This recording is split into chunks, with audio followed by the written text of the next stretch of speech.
He sure plays a mean pinball. It's a Retrocade Romp. Come romp with me. It's a Retrocade Romp. Let's play some Retrocade games. We'll have fun on the Nintendo, on the Sega, on the Evercade. Come romp with me. Let's romp away. We're on a Retrocade Romp. Yeah! Welcome to my Retrocade Romp, and I'm Lemonade. And ever since I was a young boy, I've played the silver ball. Okay, that's enough of the Who references. Ever since I was a kid, I've loved pinball, the flippers, the ding of the bumpers.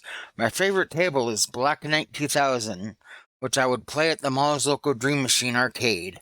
I remember feeding quarters into the taxicab machine that existed at the campground I used to go to with my family as well. So imagine my delight when I was visiting a friend's place in late 1989 when I was visiting a friend, and they pulled pinball for the NES out. Pinball? On a cartridge? How was this possible? Well, this was one of my first run-ins with video game pinballs. The cartridge art seemed to promise a visit from my favorite Nintendo plumber, Mario, too. So let's load it up here. Pinball has 4 modes to choose from when you load it up. You can choose them with the select button. Game A is a bit easier than Game B. Game B gives you an extra ball at the beginning, but is designed for experts at pinball. You can choose between 1-player and 2-player versions of these games.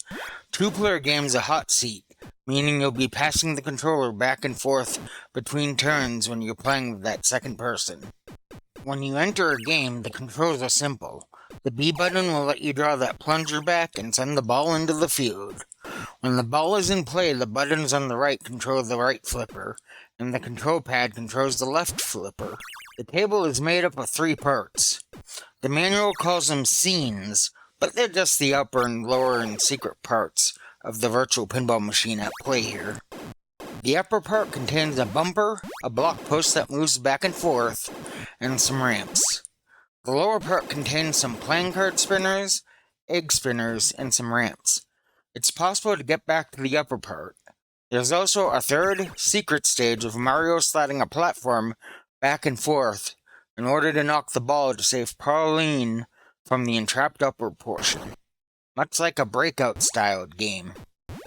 I don't reach the secret Mario stage in my footage, but I'll try to find someone else's footage of it.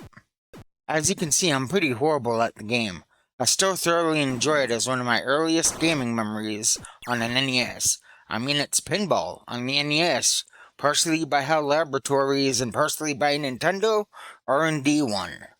HAL would later go on to create other great pinball games on the Game Boy and Game Boy Advance, such as Revenge of the Gator, Kirby's Pinball Land, and the Pokemon Pinball series.